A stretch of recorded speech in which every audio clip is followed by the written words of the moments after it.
नमस्कार दोस्तों, मेरा नाम है देव और आपका स्वागत है डीके क्राइम स्टोरी चैनल पर।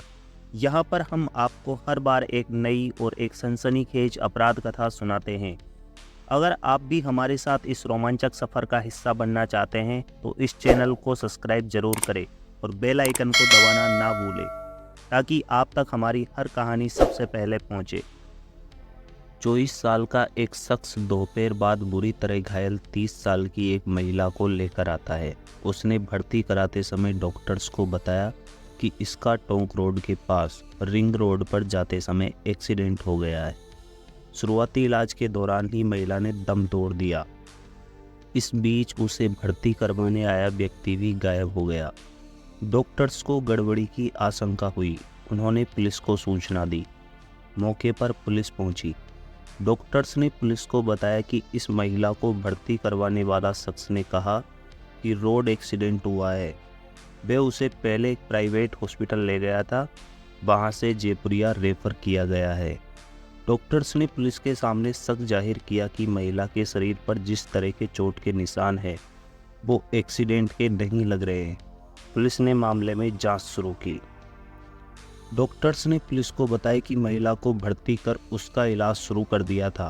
जो युवक महिला को भर्ती कराने आया था उसने किसी महिला तीमारदार को बुलाने को कहा था। उस शख्स ने किसी को भी फोन नहीं किया था। जैसे ही महिला के मरने की सूचना दी वह नज़र बचाकर पता नहीं कहाँ निकल गया। पुलिस अपना काम कर रही थी कि इस बीच हॉस्पिटल में घबराई सी एक बुजुर्ग महिला पहुंची। उसने खुद को युवती यानी कि मृतक की मां बताया। सब देखकर बुजुर्ग महिला जोर जोर से रोने लगी।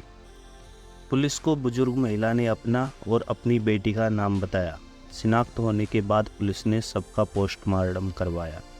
इस बीच पुलिस ने बुजुर्ग महिला से कहा कि उन्हें कैसे पता चला कि उनकी बेटी जयपुरिया हॉस्पिटल में है। महिला ने बताया कि उसके पास नजलू खान का फ़ोन आया था कि आपकी बेटी एक्सीडेंट में बुरी तरह घायल हो गई है, जयपुरिया हॉस्पिटल में भर्ती है, आप जल्दी आ जाओ, उसका इलाज शुरू करवाना है। इस कारण मैं हॉस्पिटल पहुंची।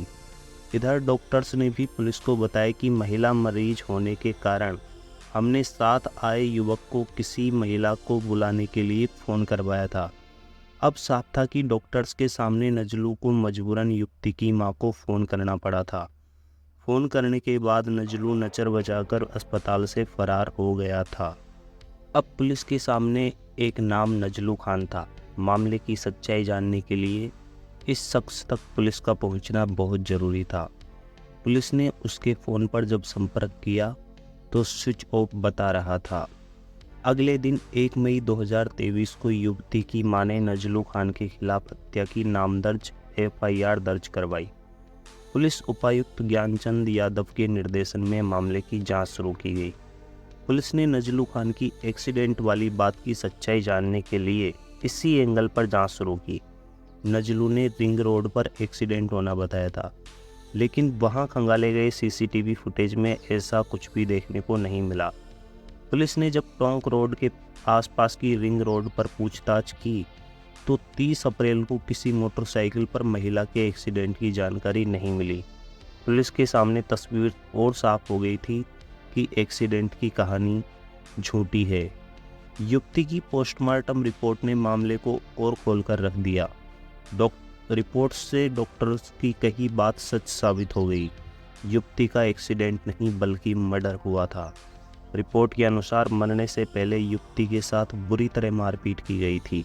मारपीट इतनी भयंकर थी कि उसकी 6 पसलियां टूट गई थी, लीवर डैमेज हुआ और शरीर के अंदर ही अंदर ब्लीडिंग हुई थी। पूरे शरीर पर 1.5 दर्जन गंभीर जानलेवा चोटें थी।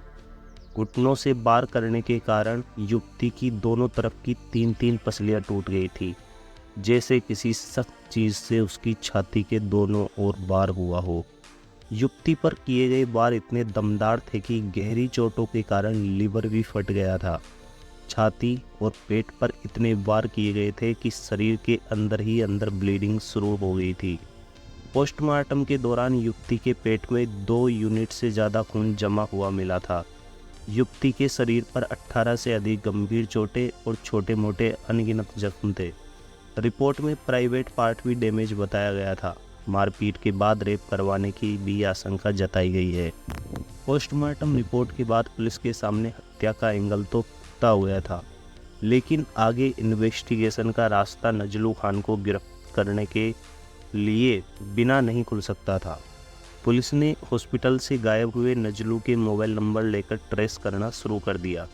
नजलू ने जिन लोगों से 30 अप्रैल को बात की थी, पुलिस ने उनसे संपर्क किया। नजलू बहुत ही शातिर दिमाग व्यक्ति था। उसे पता था कि पुलिस उसके नंबर को पहले ट्रैक करेगी। इस कारण नजलू ने युवती की हत्या के एक दिन बाद ही एफआईआर दर्ज होने से पहले 1 मई को पुराने सिम को मोबाइल से निकालकर फेंक दिया। इस कारण नजलू खान की लोकेशन ट्रेस नहीं हो पा रही थी। पुलिस के सामने हत्या और रेप के इस मामले की दर्दनाक केस की कई परतें खुलनी अभी बाकी थी। पुलिस को अब तक ये नहीं पता चला कि युवती का मर्डर किस जगह पर हुआ था। युवती के साथ ऐसी हैवानियत आखिर किसने की थी? क्या मारपीट करने वाला और रेप करने वाले अलग अलग शख्स थे? नजलू और युवती के बीच क्या रिश्ता था? पुलिस ने युवती की मां से नजलू के बारे में पूछताछ की। महिला ने अपनी बेटी की जिंदगी और नजलू के बारे में बताना शुरू किया। तब खुलासा हुआ कि कैसे मोहब्बत की कहानी मर्डर की साजिश तक पहुंच गई। महिला ने पुलिस को बताया कि उसकी बेटी पहले से ही शादीशुदा थी। उसके पति की मौत हो गई थी। पहले उनकी बेटी उनके पास ही रहती थी। बाद में गरीबी को देखते हुए उसने अलग रहने और खुद कमाकर बच्चों को पालने का फैसला किया। महिला ने बताया कि उसकी बेटी ने सांगानेर की एक फैक्ट्री में काम शुरू कर दिया था।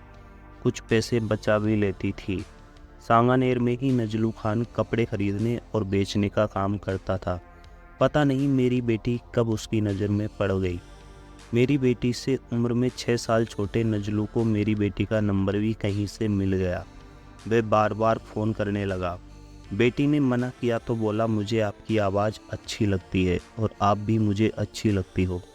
परेशान होकर मेरी बेटी ने नजलू को पति की मौत और बच्चों के बारे में सब कुछ बता दिया ताकि उससे पीछा छुड़ा सके।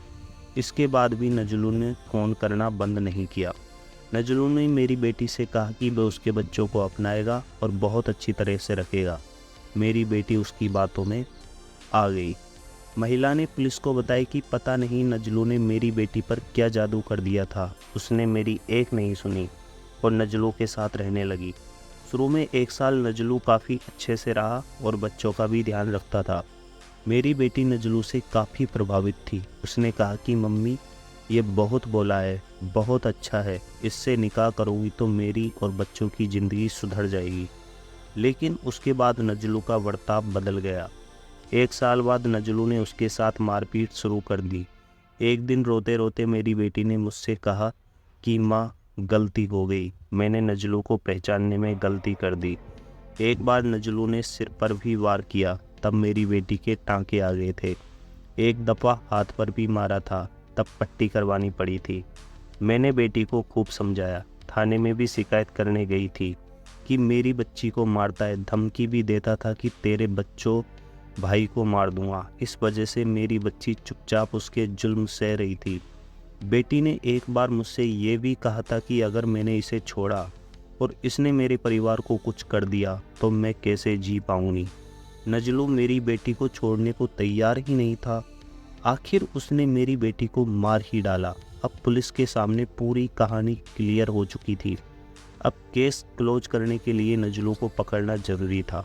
इसके लिए लगातार दबिश दी जा रही थी। आरोपी नजलू की गिरफ्तारी जल्द हो, इसके लिए एक विशेष टीम का गठन मालपुरा गेट एसएचओ सतीश चौधरी के नेतृत्व में किया गया। मालपुरा गेट थाना पुलिस ने आरोपी को पकड़ने के लिए दबिश देना शुरू कर दिया। पुलिस टीम ने नजलू के नज़दीकियों पर नज़र रखी। जैसे ही नजलू ने उन लोगों से अपने नए सिम से संपर्क किया, पुलिस को खबर लग गई। पुलिस को नजलू के नए नंबर मिल गए थे। ट्रैक कर उसे सांगानेर के पास से पकड़ लिया गया। पूछताछ में उसने युवती के साथ बुरी तरह मारपीट करना कबूल कर लिया। नजलू ने पुलिस को बताया कि उसे शक था कि युवती को किसी दूसरे आदमी से फ़ोन पर बात करने लगी है। इसे लेकर उनके बीच में आए दिन झगड़े होते रहते थे। शक के आधार पर ही नजलू ने युवती को मौत के घाट उतार दिया। नजलू ने पुलिस को बताया कि 30 अप्रैल 2023 को साजिश के तहत युवती को जयपुर से दूर बाइक पर घुमाने ले जाने के लिए कहा और वह मान गई। नजलू ने बाइक पर जाते समय सोशल मीडिया पर रील भी बनाई। रील के बैकग्राउंड में आवाज़ थी, अब मैं खुद को इतना बदल दूंगा कि तू तो क्या मेरे अपने तरस जाएंगे मुझे पहले जैसा देखने के लिए।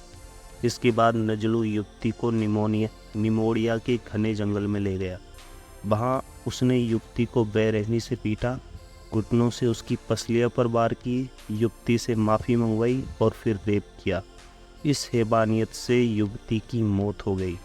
पुलिस ने नजलू को 4 मई 2023 को कोर्ट में पेश किया, जहां उसे जेल भेज दिया गया। मामला फ़िलहाल कोर्ट में चल रहा है। कैसी लगी आपको वीडियो? अगर वीडियो अच्छी लगी हो तो वीडियो को लाइक और चैनल को सब्सक्राइब ज़रूर कीजिएगा। बहुत बहुत धन्यवाद।